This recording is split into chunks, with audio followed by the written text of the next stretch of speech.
I'm going to tell you a story right now. This story is so unbelievable and almost impossible to believe, but it's about a guy, Aron Ralston, who went on a very simple expedition or adventure to have some peace, some calmness, some tranquility, to relax, to enjoy himself, to be in nature, and everything went wrong, and Aron had to make one of the hardest decisions at death's door, meaning very close to death, had to make one of the hardest decisions of his life. So watch to the end of this video to find out what that decision was for Aron, and did he survive? Did he make it? It's an incredible story, so yeah, let's get into it now.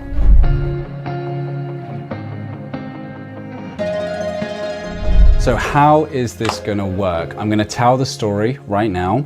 It's gonna start at the intermediate level, and as we progress through the story, it's gonna get more challenging, more difficult. So I call it leveling up your English. The story has the context, and that's where you're gonna acquire these new words. And I'm gonna help you by putting visual aids on the screen here so that you can follow and understand the message quite easily. It should be quite easy for you, okay? And mainly enjoyable. That's the most important thing. So with that said, let's get into this story. It's gonna start at the intermediate, and then we're gonna naturally level up to the advanced, and then by the end of the story, it's gonna be native-like, okay? Very natural with lots of idioms, expressions, so make sure you do watch to the end. Once you've done this, you can of course then come back over, watch it again, and you can shadow me personally, and just follow how I'm speaking and try to get your speaking at the same level as me. All right, let's get into the story. It was a beautiful sunny day in April 2003. An experienced and highly skilled adventurer, Aron Ralston, set out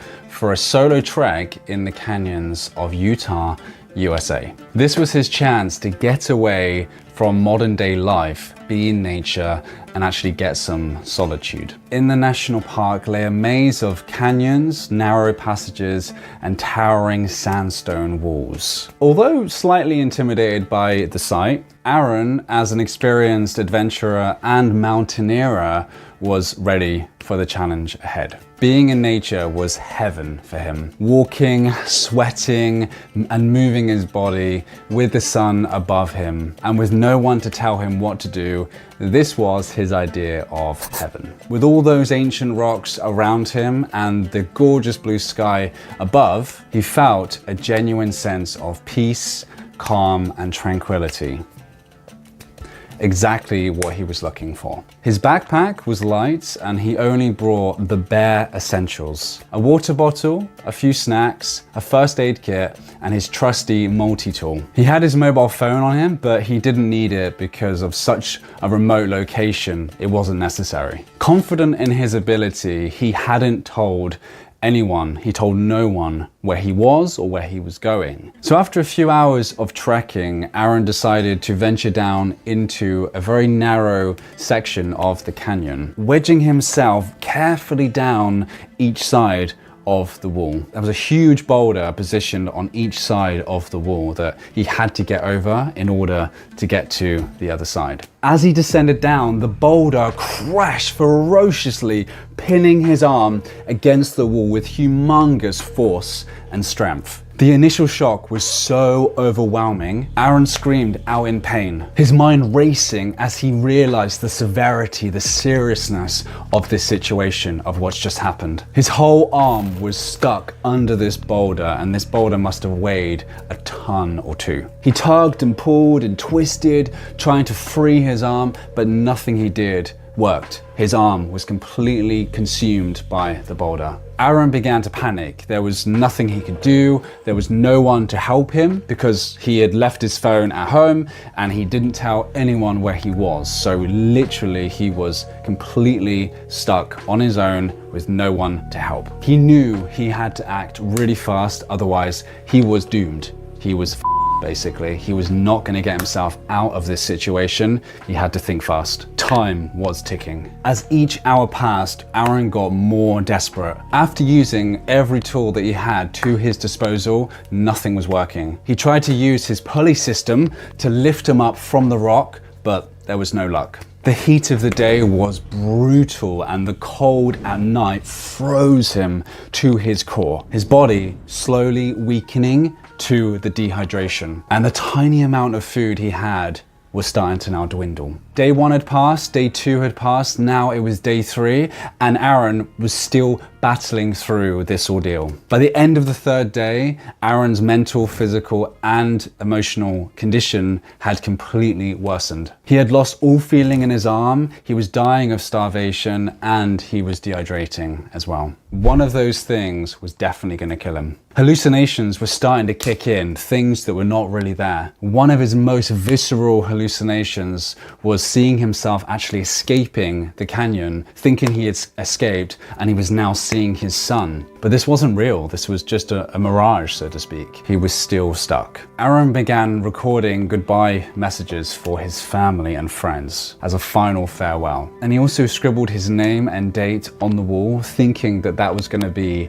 the day that he died. As day 5 hit, Aaron had reached the end. Total despair and desperation. His water is now gone and energy completely fading. He knew he had to act fast, otherwise he would be dead by the end of the day. It was then that he realized there was no other choice. He tried everything else and it hadn't worked. There was only one thing he could do now. The hardest decision of his life: either die or amputate his arm. The thought had crossed his mind a few days before, but the idea was so horrendous for him, he just couldn't stomach it. Now with death looming over him, it was a necessity, not an option. All he had lying around was his multi-tool and a few other bits and pieces. He didn't have a proper saw or a sharp knife, just a blunt and very inadequate blade. With the horrifying reality of what was about to come, Aaron proceeded to cut off his own arm.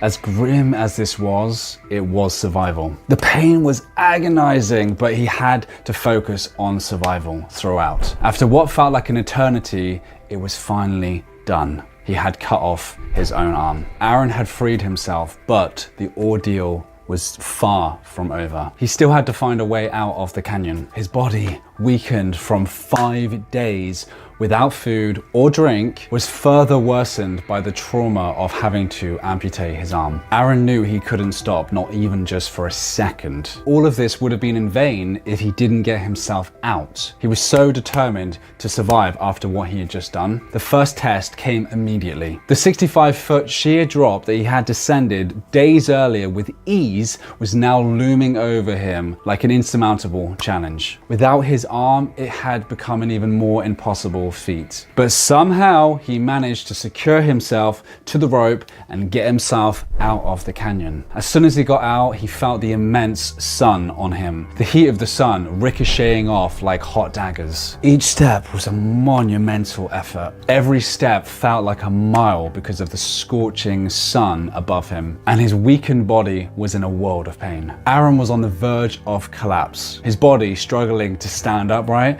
and the canyon had stretched out to what seemed like an endless void of landscape. Even with the physical and emotional and mental difficulties and adversities, he refused to give up. Sheer determination and perseverance was the driving force for him right now. His lips cracked, body battered, arm bleeding out, and so far past knackered it wasn't even funny. Aaron didn't have much time left, but nothing was going to stop him from seeing his son and his family. He was fighting with his mind by this point. Hours passed, each one bleeding into the next. He felt despondent, ready to give up, and fearing that he was not going to find help in time. The world around him seemed completely desolate, and there was no sign of civilization anywhere. His thoughts had wandered to his family, the faces of his loved ones swimming in front of his eyes. He had left video messages for them when he was trapped, but now he fought to stay alive, refusing to let his story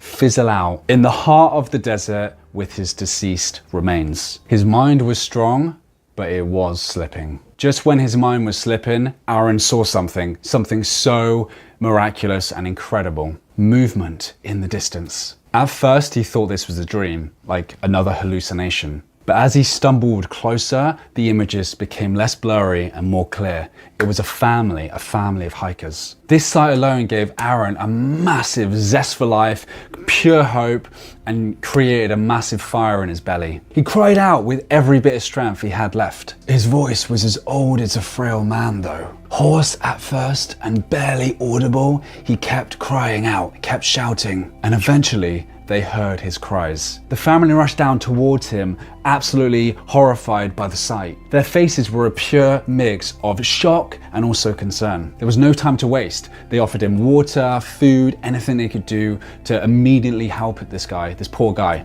Aaron could barely speak by this point. His speech was very slurred, he could barely speak like this because of all the exhaustion. But he had survived the impossible. Pure relief. Even though not visible because he was at death's door, he was ecstatic. He had cheated death against all odds. They called for help immediately and they dispatched a helicopter as soon as they could. It felt like forever waiting, but at some point, the sounds of helicopter blades slicing through the air grew louder and louder. The chopper, or the helicopter, had made it, and Aaron was carefully lifted into the air. His journey through the canyon had finally drew to a close. At the hospital, the doctors were absolutely mesmerized by his resilience and doggedness. They treated his injuries, and although he had lost his arm, he was still alive.